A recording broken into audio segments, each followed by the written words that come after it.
Laskar Mandiri Health, semangat pagi. Semangat pagi. Apa kabar? Sukses luar biasa, luar biasa. Mandiri in Health. Aset terbaik Anda. Yeeha. Assalamualaikum warahmatullahi wabarakatuh. Shalom, Om Swastiastu, Namo Buddhaya, Salam Kebajikan. Selamat datang Bapak Ibu baik yang hadir offline di lantai 9 Mandiri Health Tower dan Bapak Ibu serta brosis yang hadir secara online melalui Microsoft Teams. Halo semuanya, halo dulu semua. Tuh terlihat ya Pak, dari seluruh Indonesia udah join ya Pak di sini. Saya Mulyani Pernawar, PJS Kepala Departemen Produk dari Divisi Aktuaria, akan menemani Bapak Ibu dan brosis dalam 1,5 jam ke depan tentunya, dengan topik yang sangat menarik dan narasumber yang sungguh inspiratif. Ditemani dua narasumber kita, yaitu Bapak Rahmat Syukri, selaku Direktur Keuangan Mandiri Health. Tepuk tangan dulu untuk Pak Syukri. Dan perwakilan dari teman-teman milenial nih, Sis Syarafina Putri. Tepuk tangan dulu untuk Sis Vina. Selamat siang Bapak Ibu semua. Oke, sebagai tambahan informasi, MDLTM ini merupakan program rutin yang diselenggarakan oleh Divisi SDM. Tentunya masih kita ingat, beberapa waktu lalu sudah diadakan untuk series pertamanya yang mengusung tema Driving Innovation. Nah, series kedua ini tidak kalah menarik, kita tetap mengadop 10 nilai kompetensi BUMN, salah satunya yaitu Strategic Orientation. Bapak Ibu dan brosis, selama MILTM berlangsung diharapkan untuk menjaga ketenangan ruangan karena ini full tapping. Dan bagi Bapak Ibu dan brosis yang bergabung online, diharapkan untuk menggunakan virtual background yang sudah di-share sebelumnya oleh teman-teman panitia dan open camera. Nah, nanti di akhir sesi akan ada sesi tanya jawab. Jadi Bapak Ibu dan brosis yang hadir offline bisa bertanya langsung kepada kedua narasumber. Dan untuk yang hadir online bisa bertanya melalui raise hand dan kolom Q&A gitu ya. Nah, saat ini perusahaan di sebagian besar sektor pasti sedang dihadapkan dengan persaingan yang cukup ketat gitu ya.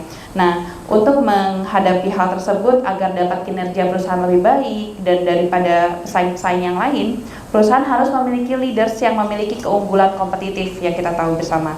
Nah, salah satu keunggulan kompetitif yaitu yang harus kita lakukan adalah memiliki sifat strategic orientation. Nah, strategic orientation itu apa? Strategic orientation adalah kemampuan menetapkan sasaran jangka panjang berdasarkan sudut pandang yang bersifat menyeluruh dan lengkap untuk meningkatkan daya saing dan nilai tambah perusahaan. Nah, namun gimana para leaders bisa melakukannya ya? Nah, itu yang sebenarnya inti dari diskusi kita siang ini ya, Pak Syukri dan Sis Vina. Nah, untuk Pak Syukri Sis Vina, ini mungkin sifatnya diskusi aja kita ya Kak ya. Teman-teman yang di sini dan online juga bisa diskusi bareng dan bersama kita nanti di akhir sesi. Nah, pertama untuk Pak Syukri dulu nih ya Pak ya, berbicara terkait strategic orientation yang sebelumnya sudah saya singgung sedikit nih Pak. Nah, menurut Pak Syukri sendiri nih Pak, apa sih strategic orientation itu Pak? Baik, mungkin selamat siang, Assalamualaikum warahmatullahi wabarakatuh, teman-teman seluruh Indonesia. Salam sejahtera, Om Swastiastu. Tadi bahasanya cukup tinggi gitu ya, strategic orientation. Tapi sebetulnya kalau bisa kita sederhanakan sebetulnya gitu ya, kita pilah-pilah tadi adalah kemampuan perusahaan menerapkan gitu ya. Jadi kemampuan. Kemudian ada lagi kata kuncinya adalah jangka panjang, strategi jangka panjang gitu ya. Terus apa lagi kata kuncinya yang ketiga? Adalah meningkatkan value perusahaan dan daya saing perusahaan.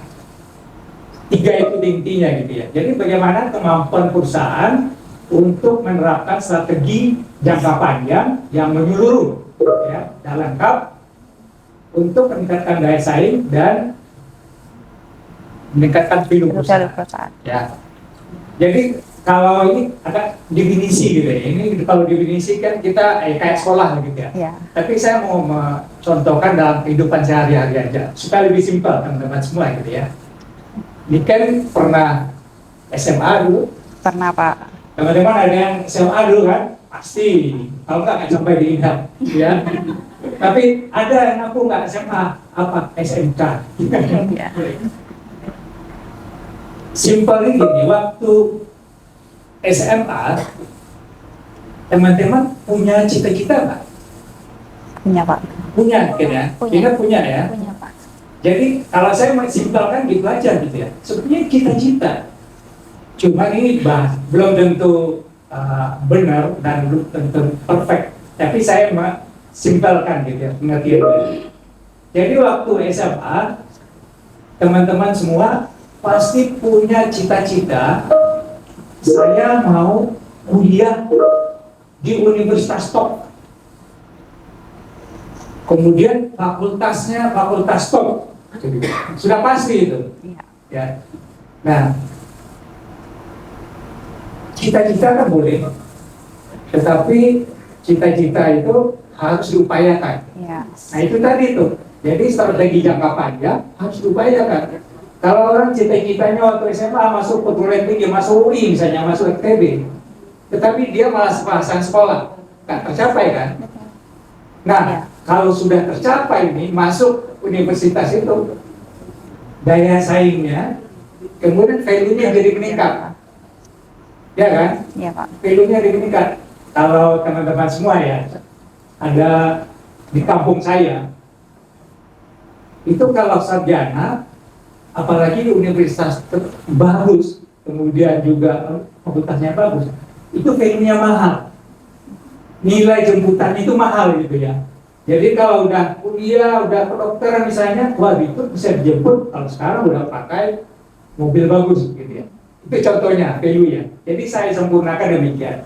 Nah, sebetulnya kalau kita angkat yang lebih tinggi, yang demikian ya, Vina, negara kita tahun 2050 seperti apa?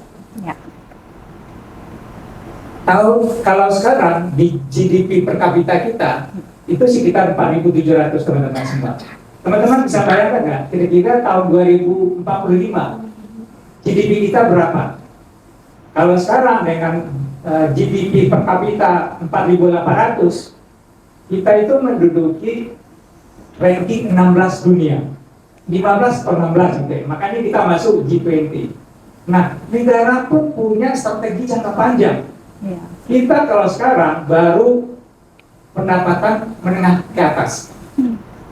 Tetapi dalam tahun 2045-2050 kita sudah punya strategi jangka panjang. Ya.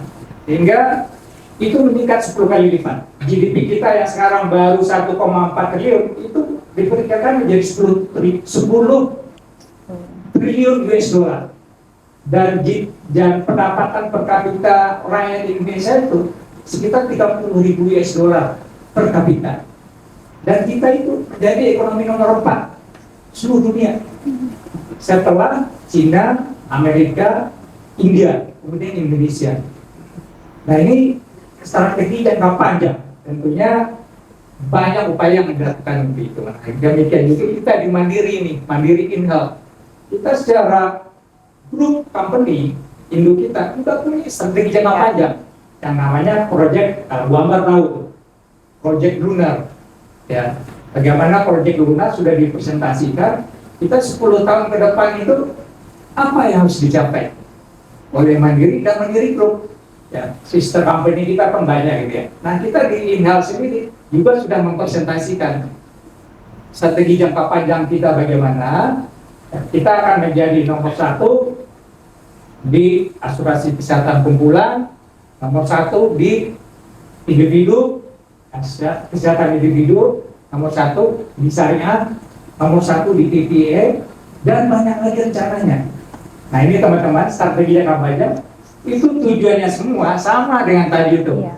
Cowok yang mau kuliah tadi, ya mau value-nya lebih tinggi, InHealth juga nanti value-nya lebih tinggi. Iya betul. Nah kalau ada yang melirik nih, kan ada juga nih orang-orang yang mau melirik, mau beli InHealth, itu harganya udah mahal, value kita udah tinggi. Untuk mencapai itu diperlukan adalah kemampuan tadi itu. Ya. Nah, kemampuan dari segenap insan, segenap kita ini semua gitu. Nah tadi makanya dalam definisinya tadi itu kemampuan kita dalam menerapkan strategi jangka panjang tadi untuk meningkatkan value. Ya. Begitu, pikir ya. Ya, terima kasih Pak Syukri. Nah, kalau dari Sispina sendiri nih, sebagai point of view milenial gitu ya, apa sih strategic orientation itu? Ya, jadi kalau boleh cerita sedikit tentang millennials, mungkin ciri atau karakteristik menurut survei ya, yang aku baca sebelumnya menurut Forbes dan The Balance Career, Pak. Millennials itu salah satunya idealis. Idealis, terus yang kedua milenial itu kita itu lebih kepada ramah teknologi gitu. Yang kedua, yang ketiga itu kita juga menyukai perubahan. Nah, balik lagi ke strategi orientasi, dari awal ini kita harus menetapkan seperti yang Bapak bilang tadi ya Pak, tujuan kita tuh apa? Tujuannya jangka panjangnya gimana? Terkadang millennials itu berpikirnya karena terlalu idealis untuk sekarang aja, nggak berpikir impactnya nanti itu gimana. Sekarang ya udah deh, yang penting gue happy aja, gue buang-buang uang aja gitu kan. Tapi nggak mikir ternyata tabungannya belum ada, dana daruratnya belum ada. Lebih kayak kita dari awal harus tahu tujuan itu gimana untuk kita bisa mencapai tujuan-tujuan goals kita kayak gimana. Lebih kayak gitu sih Mbak Niken, Pak. Oke, terima kasih Sispina. Nah, di era perkembangan bisnis yang kita rasa itu sekarang persaingannya cukup kuat ya Pak. Nah, kita sepakat tadi ya Pak, kalau leaders sama future leaders itu harus buat strategi-strategi dulu, sehingga kita punya bekal gitu ya untuk menghadapi tantangan-tantangan yang ada. Nah, berkaca dari pengalaman Pak Syukri sendiri nih Pak, Bapak sekarang kan pasti perjalanannya panjang ya Pak, menjadi Direktur Keuangan Mandiri Health saat ini. Dan seperti yang kita tahu, baru-baru ini Bapak kemarin juga baru dapat Best of the Best CFO nih Pak, gitu ya. Apa sih Pak yang harus dilakukan leaders dan future leaders untuk melahirkan strategi baru yang berdampak baik baik di masa sekarang maupun di masa depan gitu Pak? Ya, banyak sebetulnya yang bisa dilakukan gitu ya. Yang pertama, saya seperti bilang ini kan tadi, udah lama kerja, udah tua kan gitu ya. Di Intel aja udah 4 tahun gitu ya. Kemudian di sebelumnya lagi panjang pengalamannya gitu ya. Yang pertama, saya sih menguasai masalah. Ya, menguasai. Kalau kita mau ke Bandung, kita harus tahu petanya, jalannya kemana, gitu ya. Kalau kita mau ke Bandung, jalannya kemana? Ke Pluit, terus langsung ke Karawaci, langsung ke Cilegon. Benar nggak? Enggak kan? Kalau kita ke Bandung, ya harusnya kan ke sana, Cililitan, terus masuk ke Cikampek, dan ini peta teman-teman semua gitu ya. Jadi setiap kita leaders dan future leaders itu harus menguasai permasalahannya. Saya waktu masuk di IGAL pertama kali bingung terus terang gitu ya. Karena apa? Karena dari bank, kan? Dari bank yang beda, kemudian masuk asuransi. Masuk pertama langsung radio. Itu IBNR apa gitu. GWP aja saya nggak ngerti itu apa gitu kan, kepanjangannya. OSC apa? Itu radio. Tapi pelan-pelan harus kita kuasai. Karena apa? Kita di bidangnya. Ya, teman-teman semua. Kalau kita mau sukses di bidangnya, memang harus kita menguasai permasalahannya. Ya. Kemudian yang kedua adalah tentunya nggak cepat puas. Ya. Sudah pasti lah ya, mau ada inisiatif dan sebagainya gitu ya. Nggak puas dengan kondisi yang ada kita sekarang. Ya, kalau dengan Intel yang sekarang GWP-nya 3 triliun, NPAT-nya 150 pada tahun lalu, kita puas nggak? Enggak, orang lain jauh, masih banyak di atas kita. Asuransi yang lain, GWP-nya bagus. Kita, teman-teman semua, ya, teman-teman seluruh Indonesia, kalau dibandingkan dengan sister company kita, anak-anak perusahaan Bank Mandiri yang lain, kita masih di tengah. Puas kita enggak? Satu, di lingkungan kita sendiri, kita masih jangan masuk. Nanti masuk tengah, jangan sampai ke bawah. Lihat yang lain, gitu ya. Anak perusahaan lain itu naiknya cepat, pertumbuhannya cepat, ROE-nya. Kalau pemegang saham, pasti dilihat berapa return atas kapital yang diinvestasikan. Udah pasti, teman-teman juga sama. Deposito di sana berapa?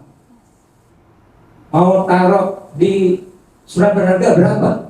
Returnnya gitu ya. Nah itu jangan puas.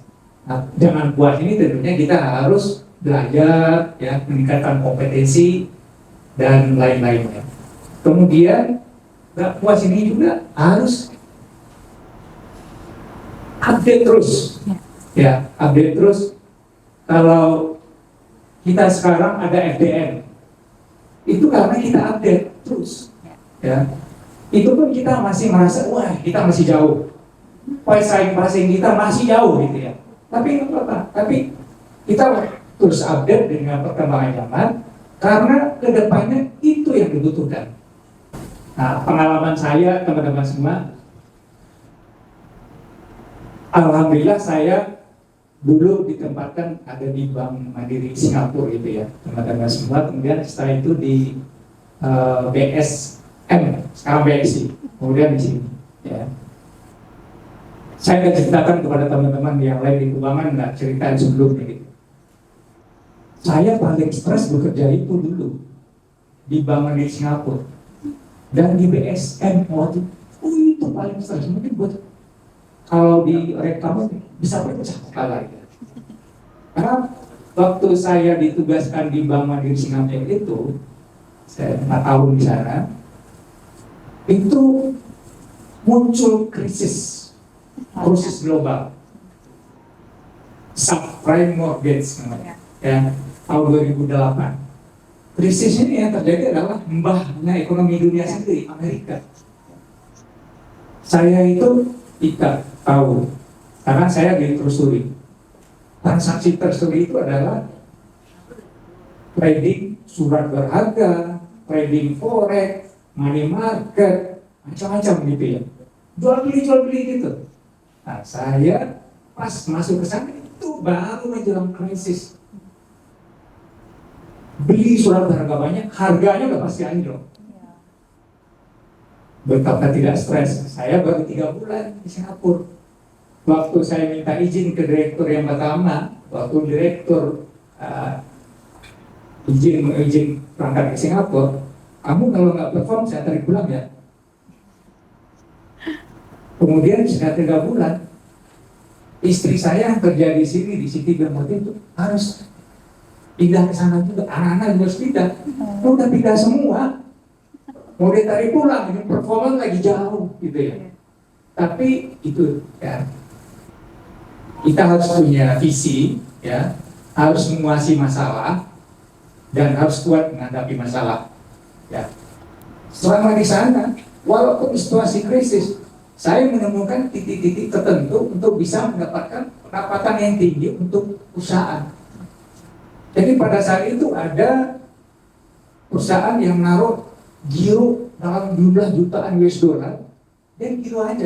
Giro itu kan nggak diambil sekarang bisa. Artinya itu bukan deposito yang panjang, enggak. Ini bisa ditarik sewaktu-waktu. Nah, padahal perlu kredit itu jangka panjang.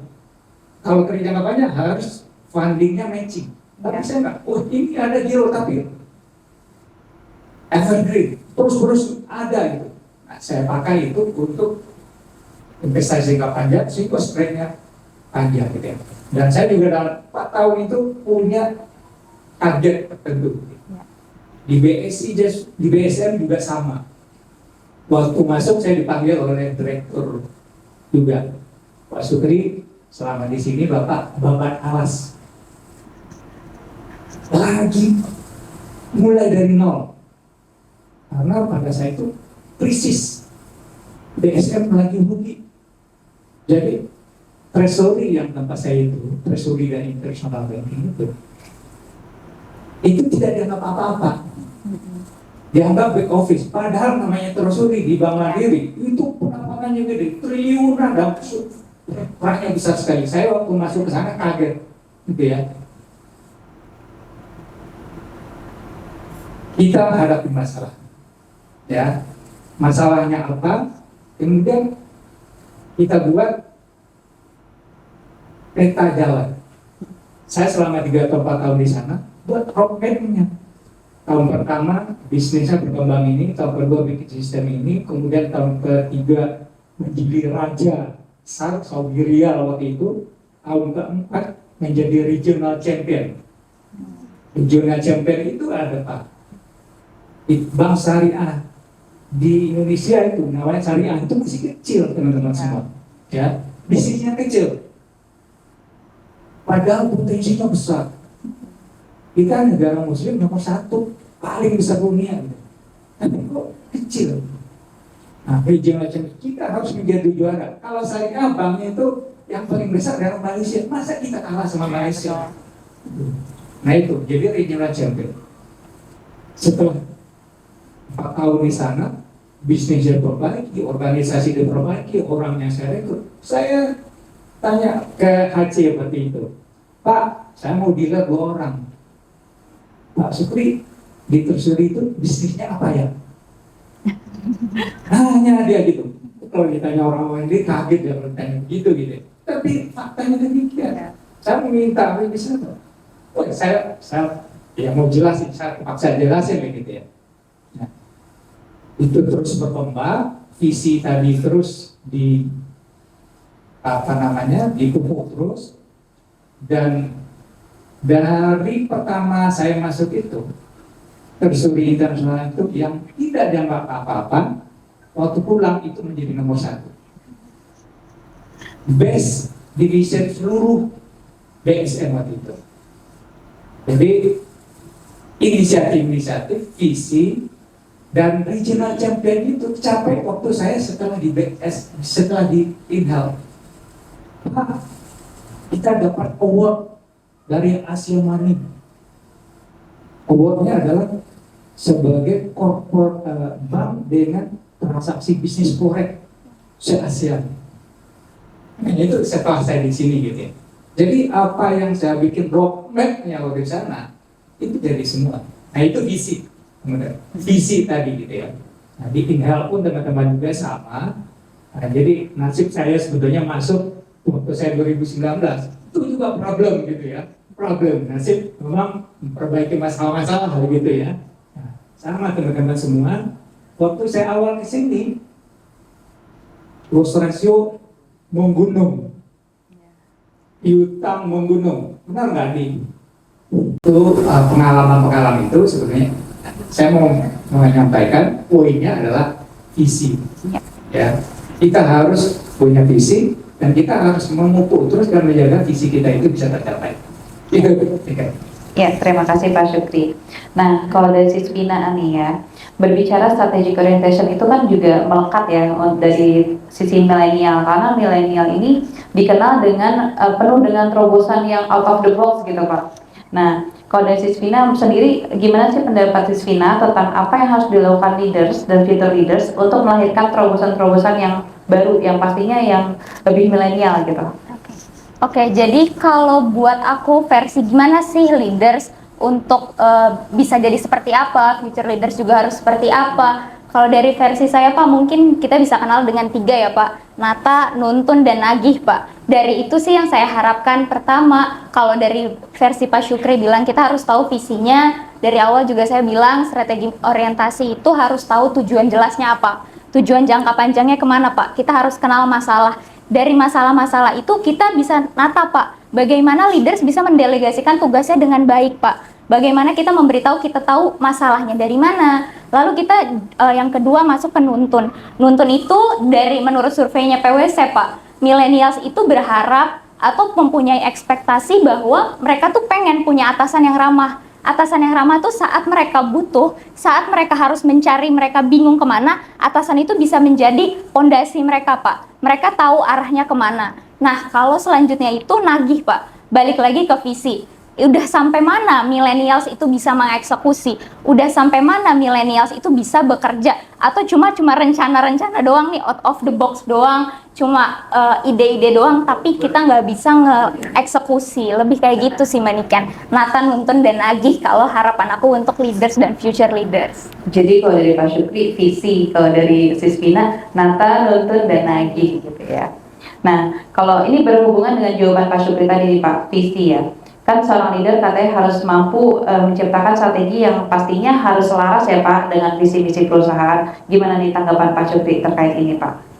Ya, sudah pasti ya teman-teman semua, strategi, action plan ataupun namanya selaraskan dengan visi kita. Teman-teman masih ingat nggak visinya dan visi Mandiri Health? Visi apa? Visi Mandiri Health. Jadi asuransi kesehatan nomor 1. Jadi asuransi Melaksanakan asuransi kesehatan dia menjadi pilihan utama. Ya. Ya, menjadi pilihan utama dan terpercaya. Kemudian misinya produk dan layanan yang direkomendasikan kepada orang lain, benar kan? Ya. Kemudian yang kedua adalah menjadi tempat untuk lingkungan yang bertalenta. Yang ketiga BCG, ya, bisnis yang berkelanjutan dengan BCG. Itu aja udah pasti teman-teman semua gitu ya. Jadi untuk mengatur ini supaya sesuai rencana kita, strategis kita itu dengan visi, caranya pertanyaan gitu aja. Apakah kita sudah mencapai poin-poin tersebut atau tidak? Produk asuransi menjadi asuransi Kesehatan. pilihan utama dan terpercaya. Sudah tercapai nggak? Menjadi pilihan utama dan terpercaya. Sudah tercapai, Rul? Sudah tercapai ya, manajer. Padahal program kita banyak yang lain gitu ya. Menjadi pilihan utama. Artinya BU, siapapun yang menjadi provider kita, kalau dalam hal ini ya pilihan utama udah pasti lah ya. Misalnya untuk BWP, kan ini provider juga bisa. Produknya direkomendasikan, artinya produk-produk kita itu memang unggul. Orang sudah merasakan bahwa dengan memakai produk InHealth mereka sangat puas. Kemudian layanan yang terbaik juga gitu ya.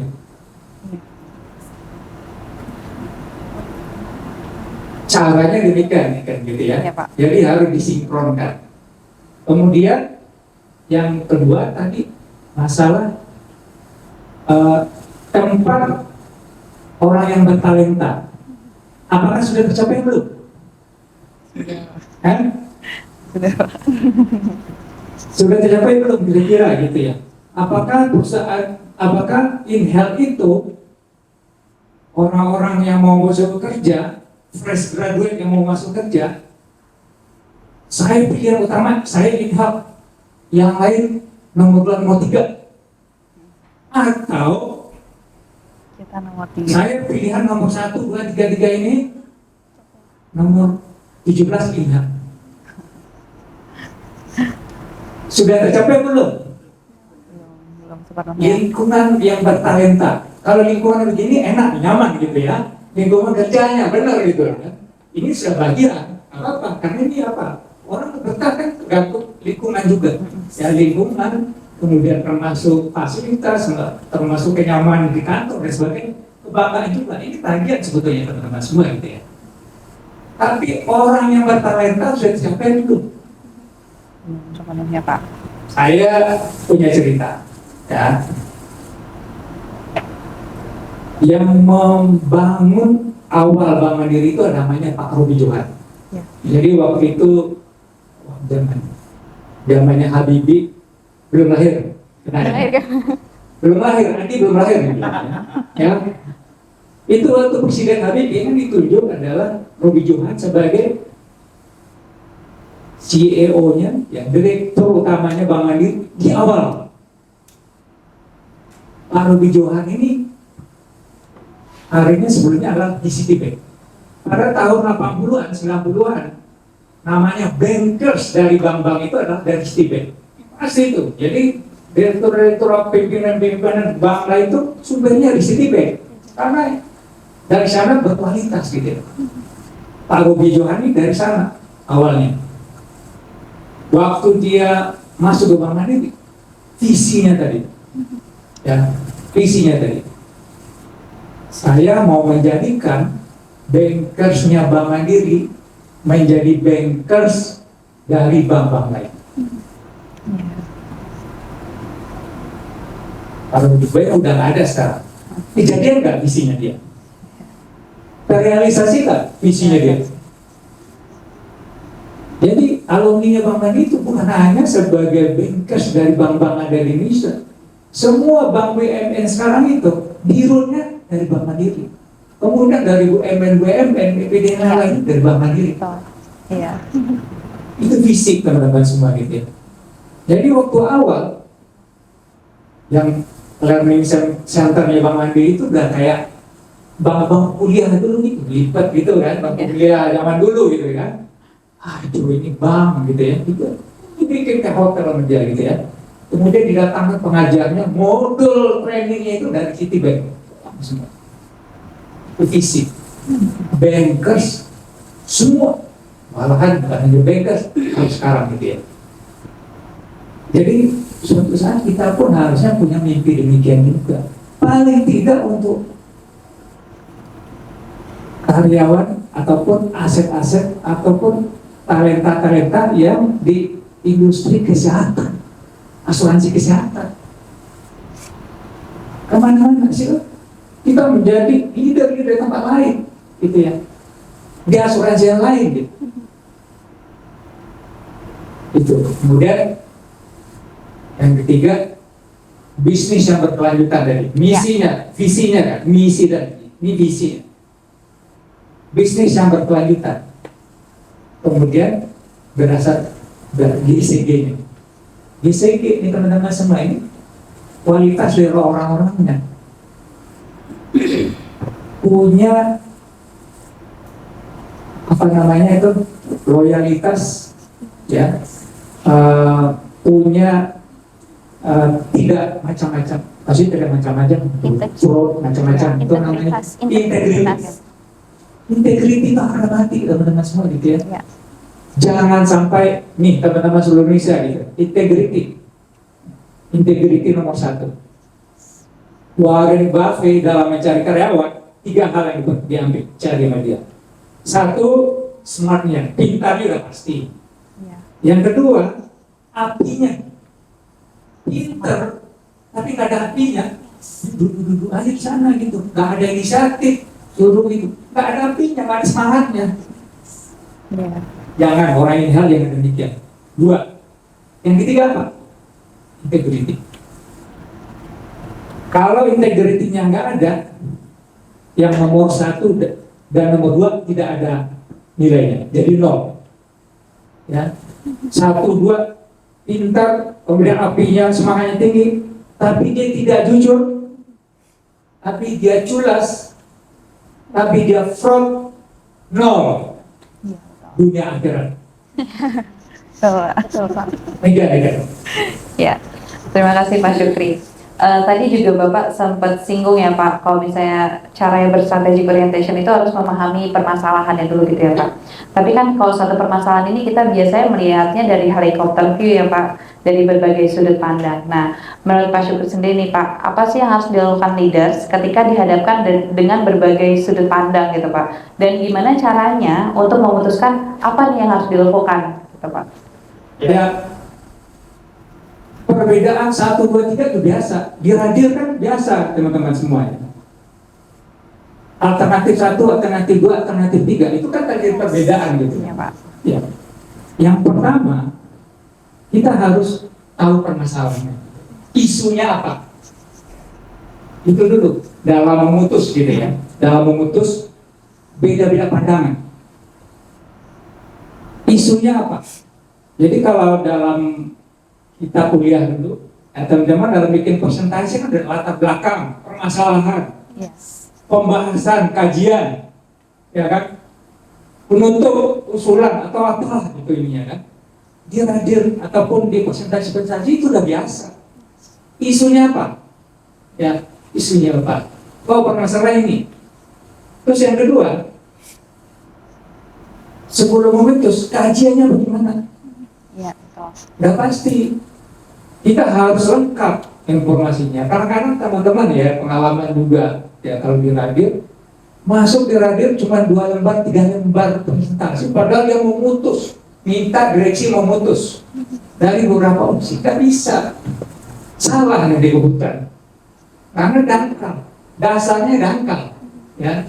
Jadi kalau mau keputusan itu harus punya informasi yang lengkap. Kemudian punya perbandingan. Pro-cons-nya apa? Ya, pro-cons-nya teman-teman kita udah biasa opsi 1 pro-nya apa, opsi 2, opsi 3 gitu.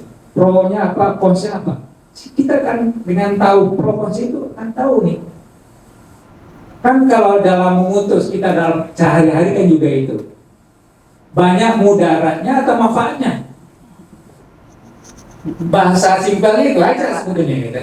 Banyak mudaratnya atau manfaatnya. Kita cari yang banyak manfaatnya udah pasti. Ya. Putus. Jangan takut ngambil keputusan, ya. Itu yang penting gitu ya. Kalau misalnya keputusan itu nggak benar, itu jadi pengalaman. Saya tanya teman-teman semua, kita memutus salah, kita mutus nih, ya, pilihan A, B, terus kita pilih A, kita putus A, ternyata pilihan itu salah, itu opsi 1. Terus yang kedua, opsi keduanya adalah kita tidak mutus, mana yang benar? Kalau memutus, tadi kan pilihannya ada keputusan pilihan 1, 2, terus kita mutus pilihannya A, tapi ternyata pilihan itu salah, keputusan itu salah. Kemudian pilihan lain kita nggak mutus sebelumnya itu, mana yang benar?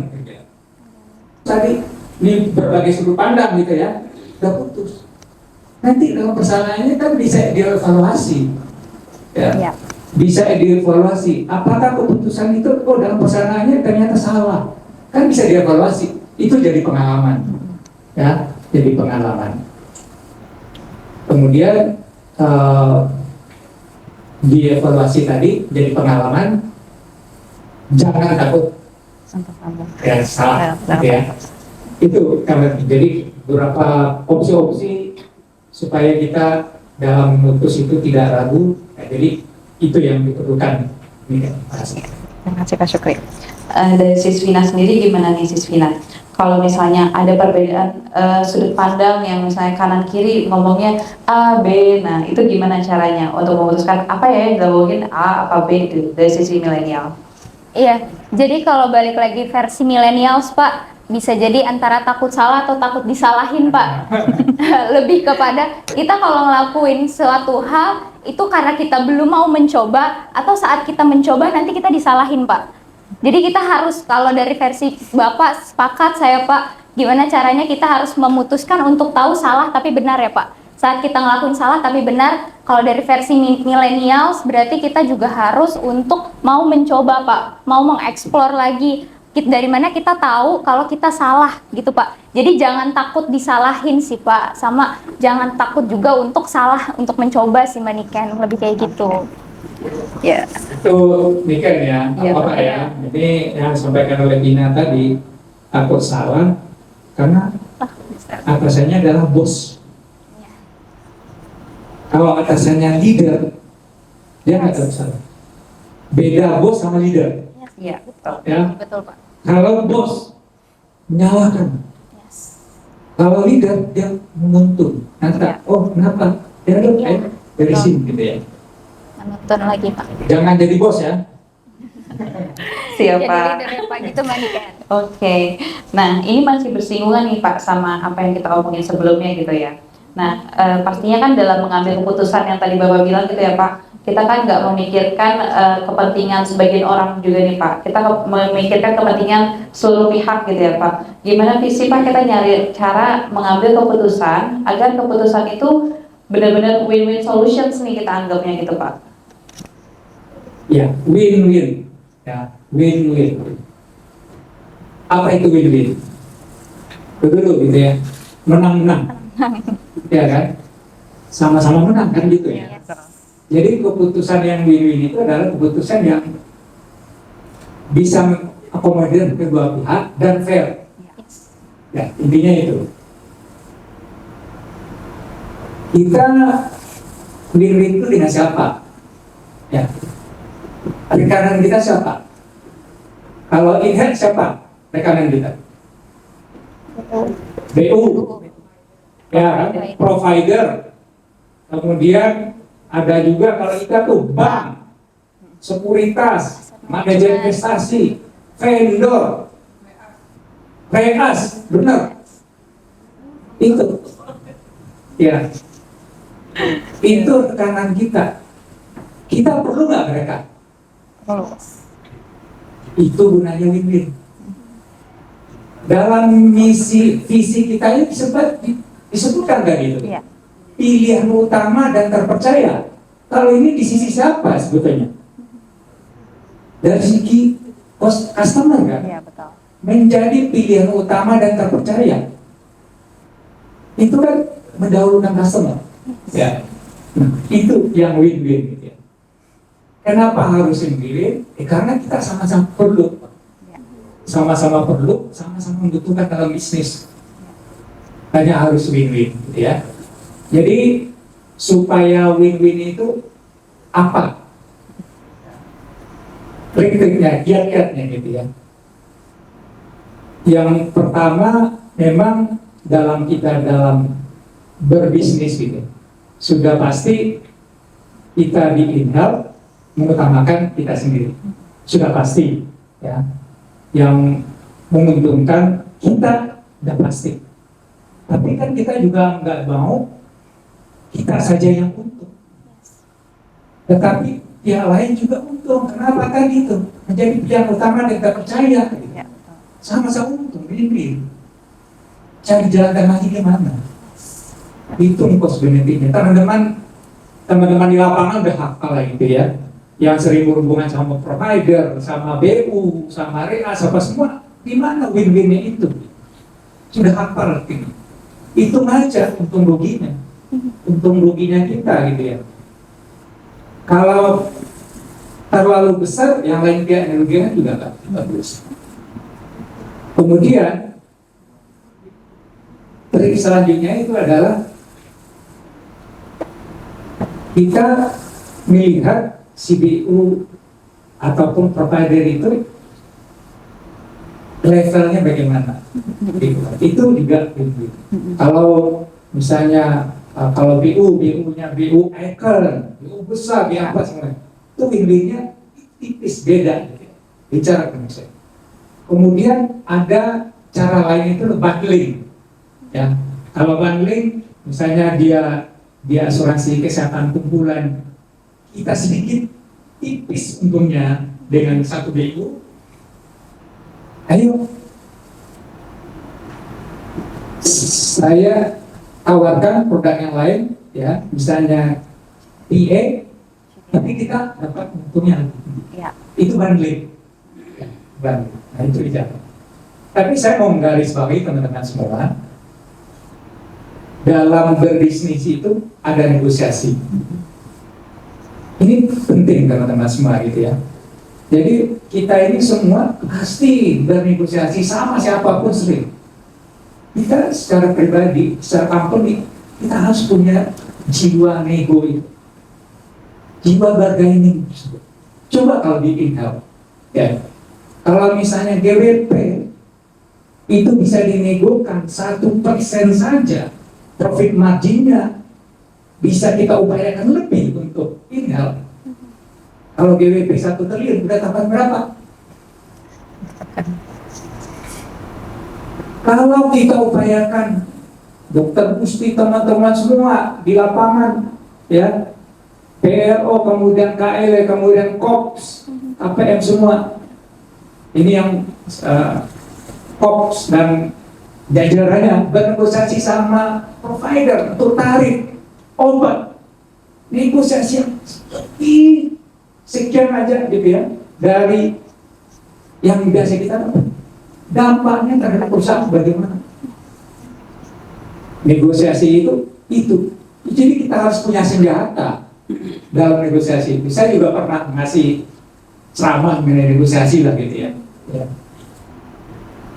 Kita harus sebelum datang bernegosiasi itu harus punya informasi yang lengkap.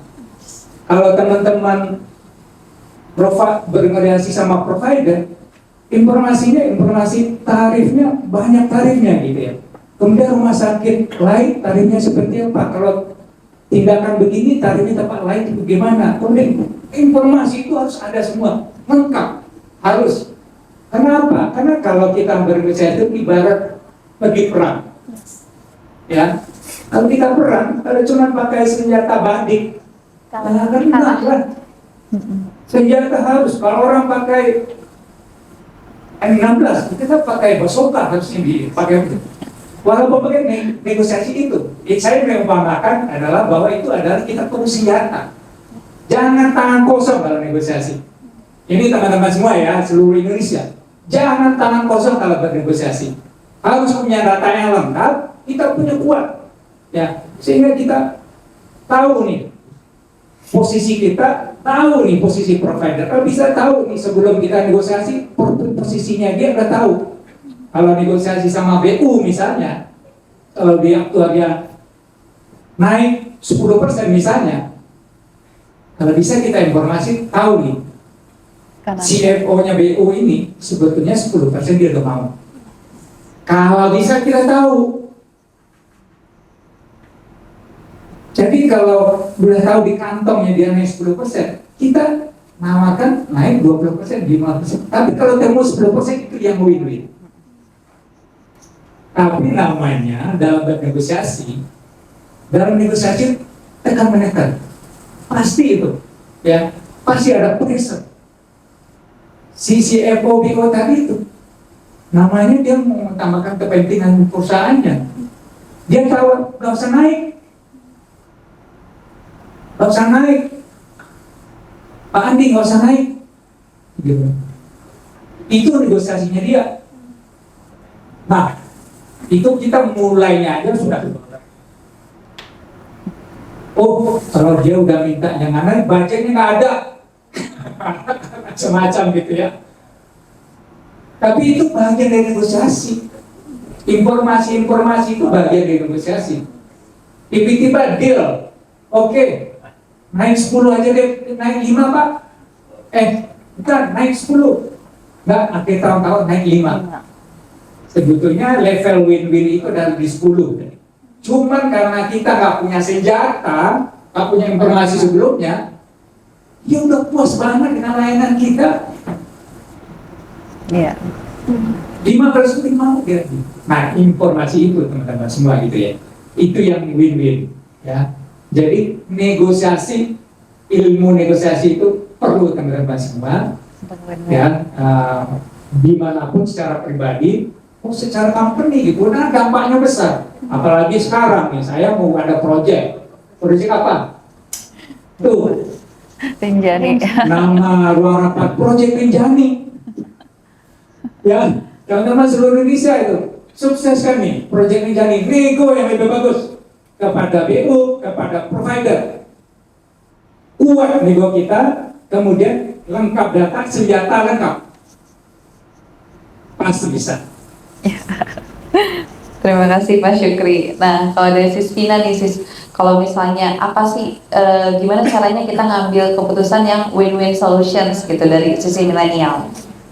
Kalau dari Pak Syukri tadi setuju ya Pak tentang jalan tengah bahasa kalau sekarang anak milenials bilingual Pak, meet in the middle Pak. Jadi kita ketemu di tengah deh Pak. Kalau dari investasi sendiri itu kan kita kenal juga dengan risk sama return-nya Pak. Gimana kalau kita mau returnnya tinggi, tapi kita harus mau juga nerima risikonya yang besar juga, Pak. Jadi kalau kita mau ya udah ya ketemu di tengah-tengah aja deh, kita menyesuaikan bagaimana dengan risiko profil perusahaan, Pak. Jadi saya setuju sih Mbak Niken tentang win-win solution itu ketemu di tengah, melihat juga gimana kita bisa tujuan balik lagi Pak, tujuan kita awalnya apa? Win-win itu kan menang-menang ya, artinya fair. Artinya kalau kita mau risk-nya segini, ya udah kita akan menerima return-nya yang sekian. Lebih kayak gitu sih Mbak. Emang meet in the middle. Oke, jadi win-win solutions itu pasti ketemunya di jalan tengah, tapi dengan usaha negosiasi dengan data yang lengkap juga ya Pak, tadinya ya Pak ya. Nah, kalau dari kemarin itu kita juga sempat baca nih Pak, artikel yang kita baca dari website Prague University dengan judul Ways to Build Strategic Orientation as Leader. Nah, di artikel tersebut ada salah satu cara yang unik nih, gimana buat mengasah strategic orientation itu sendiri, yaitu learn from your team gitu Pak. Learn from your team itu jadi kita berdiskusi dengan tim kita sendiri untuk mendapat banyak point of view dari berbagai latar belakang, berbagai generasi juga gitu Pak. Gimana tanggapan Bapak dari learn from your team gitu Pak? Ya, kenapa kita perlu belajar dari tim? Ya, nah untuk belajar dari tim ini apa yang harus kita lakukan? Tentunya kita bertanya, ya, bertanya kayak saya pasti teman-teman leader di sini udah pasti nanya ke siapapun, ya, ke siapapun supaya apa? Supaya tahu ini permasalahannya, tahu jalan keluarnya seperti apa, tahu ini apa itu barangnya gitu ya. Nah itu bertanya. Kemudian yang kedua itu yang informal, lebih efektif kadang-kadang. Pertemuan informal dengan dibandingkan formal itu lebih efektif kadang-kadang informal. Dulu waktu saya waktu di Inehal aja nggak nongkrong gitu, karena nggak ada warung di Menara Palma, nggak ada warung gitu ya. Saya pernah waktu datang awal-awal ke Menara Palma, saya lihat di mana saya bisa merokok ini ya, ngokok gitu ya. Saya di BSI itu ada jalan Gang Senggol, namanya Gang Seng gitu ya. Di sana itu kan banyak banget lah. Itu, aduh, kalau pagi jam 1:30 kumpul dulu sama teman-teman semua. Itu ya. Tapi mengurangi rokok.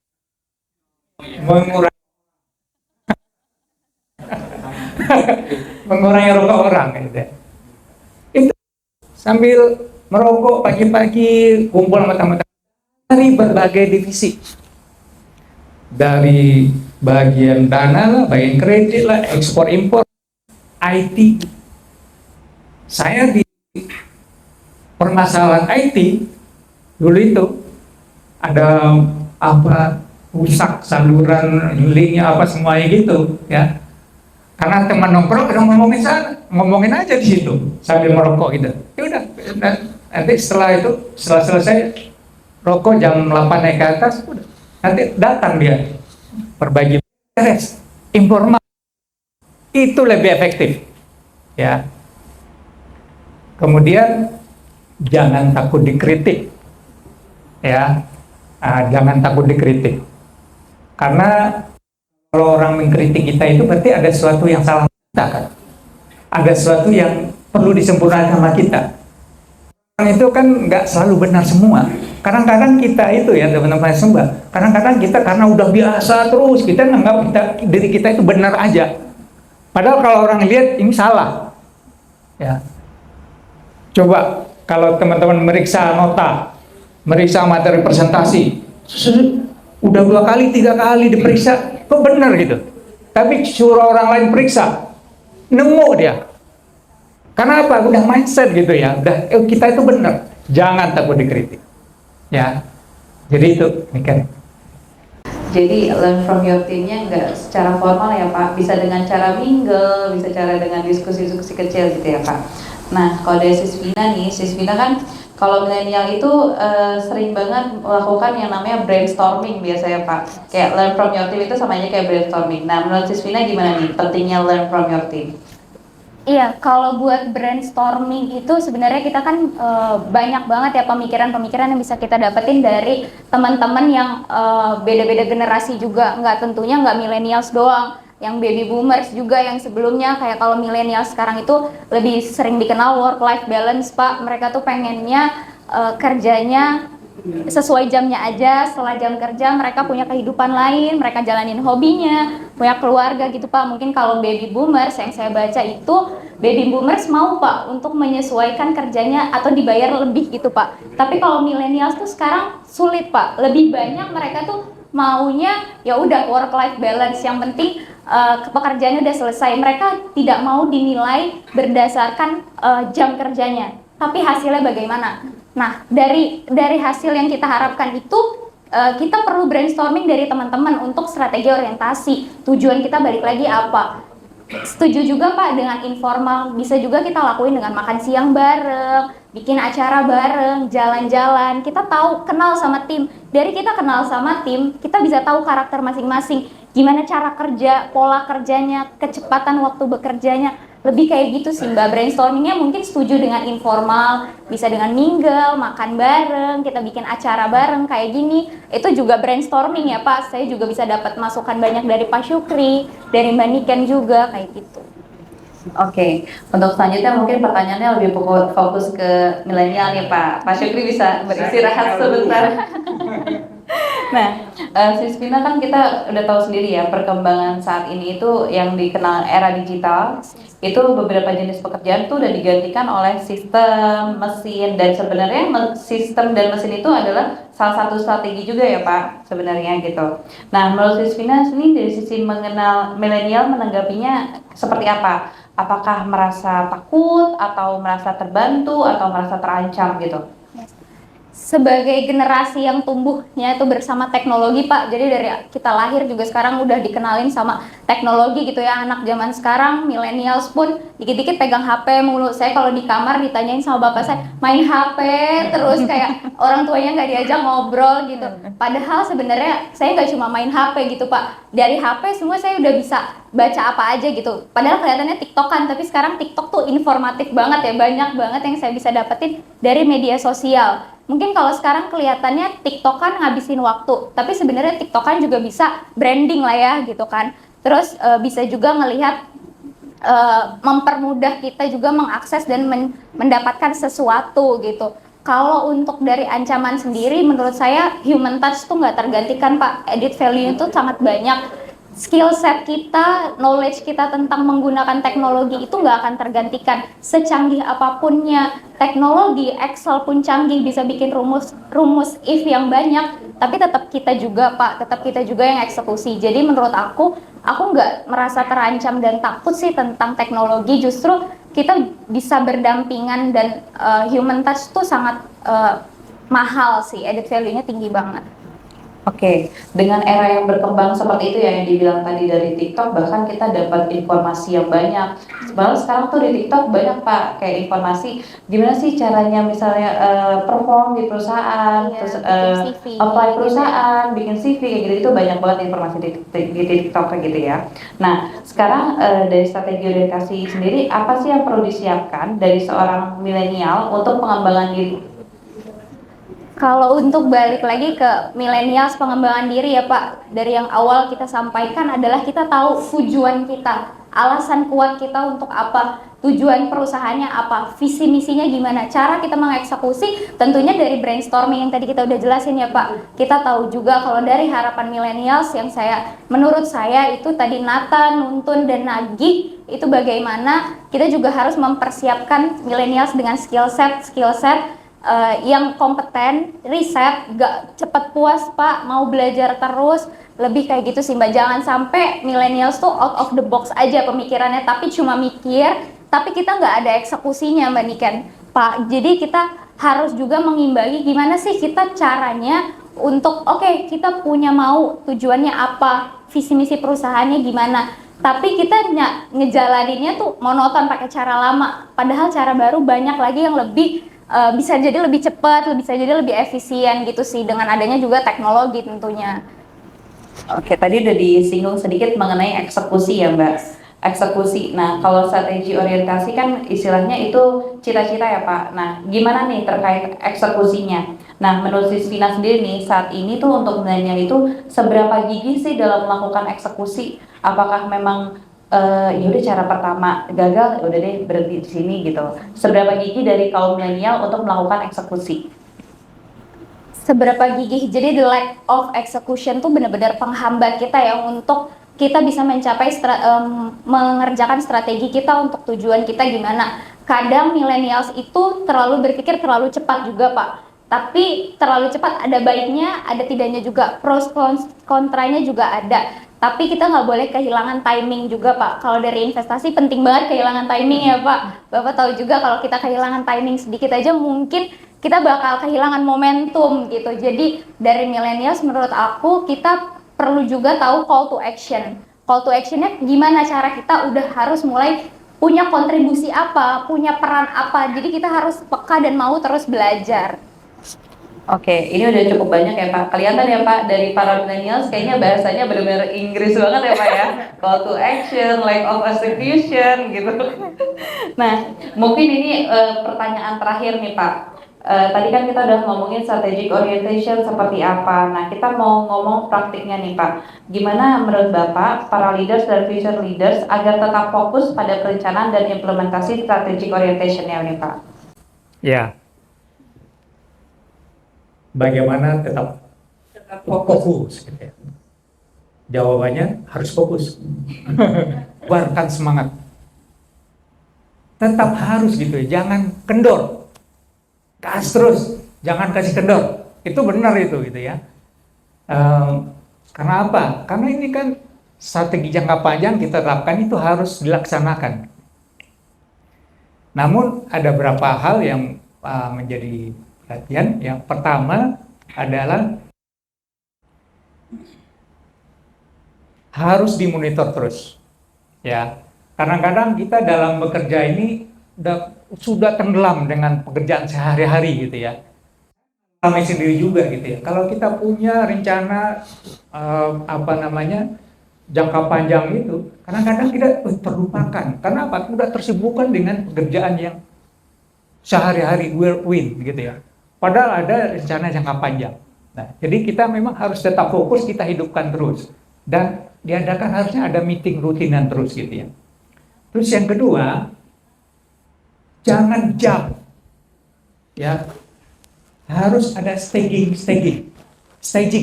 Ada step-step.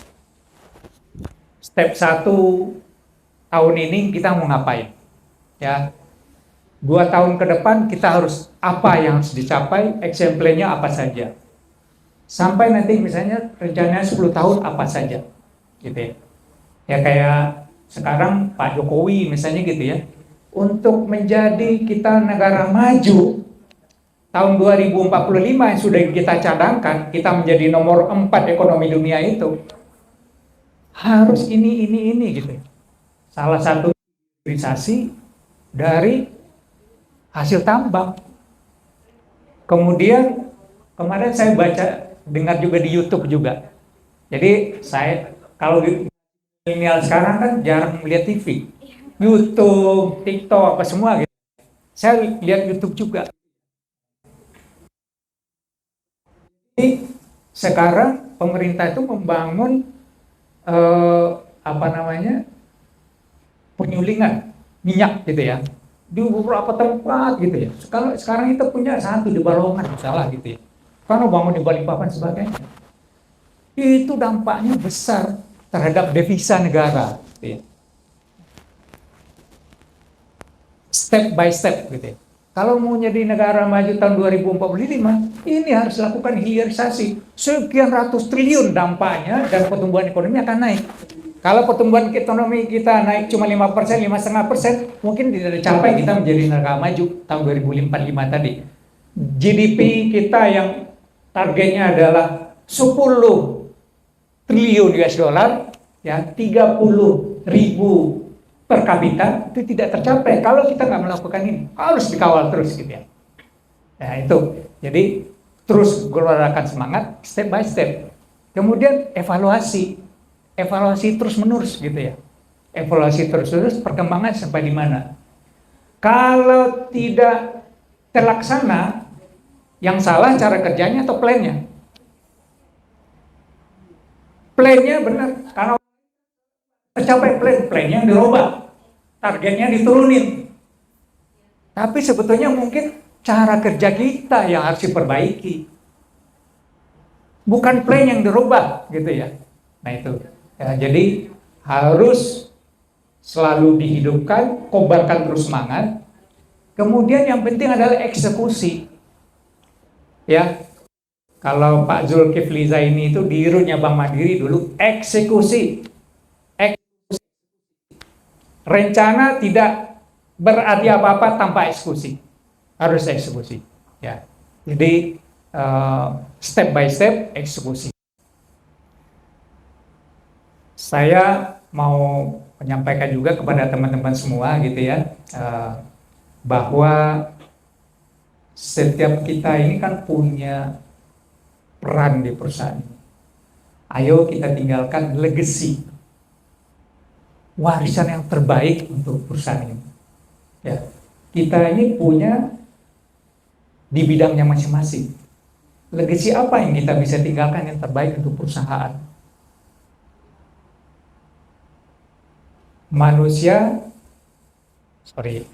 Harimau mati meninggalkan, nggak tahu. Karena anak sekarang milenial nggak tahu. Ibu kota. Kalau saya di ibu kota provinsi itu hafal semua gitu loh kan. Nama danau seluruh Indonesia hafal. Nama gunung seluruh Indonesia hafal. Sekarang makan nama ruangan gitu ya. Nama presiden, nama menteri dulu hafal gitu ya. Jadi tinggalkan legacy, ya, tinggalkan legacy. Harimau mati meninggalkan belang, kemudian manusia mati meninggalkan nama. Tapi kita leader di perusahaan bukan mati, namanya jangan gitu ya. Artinya kalau kita nggak di bidang kita lagi atau pindah atau di mana, meninggalkan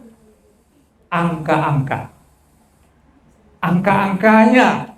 Ya, angka-angkanya waktu zamannya Andi sinergi berapa, GWP-nya bagus, tinggi pertumbuhannya. Waktu zamannya Bu Iren di IP2 GWP-nya berapa? Waktu zaman Pak Kas di IP1 dulu GWP-nya berapa? Growth-nya berapa? Itu akan menjadi legacy, ya kan? Dan legacy itu akan selalu diingat. Nah, itu legacy. Jadi ayo sama-sama tinggalkan legacy yang baik. Kemudian tadi ya, Vina milenial, jangan jadi, kita ambil jalan tengahnya. Ya, kalau generasi baby boomers, generasi saya gitu ya, itu kan kerja sampai malam, sampai datang pagi gitu ya. Kalau kerja pakai dasi kayak dulu misal gitu ya. Anak-anak sekarang mana mau dia kerja gitu ya. Pulang malam, berangkat pagi. Kalau bisa kerjanya di kafe aja gitu ya. Kita cari jalan tengah sebetulnya. Prinsipnya performance. Kita cari jalan tengah. Karena namanya generasi, namanya zaman nggak bisa berubah. Nggak bisa tetap, ada perubahan. Cari jalan tengahnya. Teman-teman yang milenial, performance-nya, walaupun mungkin kerjanya pengennya lebih free, lebih bebas, kan? Tapi yang namanya prinsip untuk performance itu tetap harus ada kerja keras, punya kemampuan, punya inisiatif, itu prinsip. Jadi mau kerjanya di mana, silakan. Performanya tetap settle. Dia punya kemampuan yang bagus. Teman-teman semua, semakin kuat tantangan, semakin masalah, kita semakin kuat. Milenial cari jalan tengahnya, kalau menurut saya demikian, gitu ya. Jadi legacy itu kemudian selesai nih. Kalau selesai saya kasih pantun dulu. Boleh ya. Tadi ada kata baru juga ya Pak, generasi semprong. Generasi semprong, jangan generasi semprong. Jangan PY banyak nggak kenal gitu ya. Kue semprong gampang gitu. Ya. Gampang pecah, gampang remas gitu. Ya. Buka puasa di Kota Rengat. Makan cola dan jus.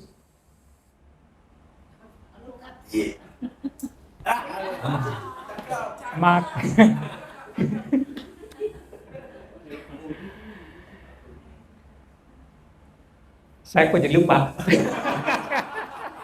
Gara-gara generasi semprot nih kayaknya, Pak.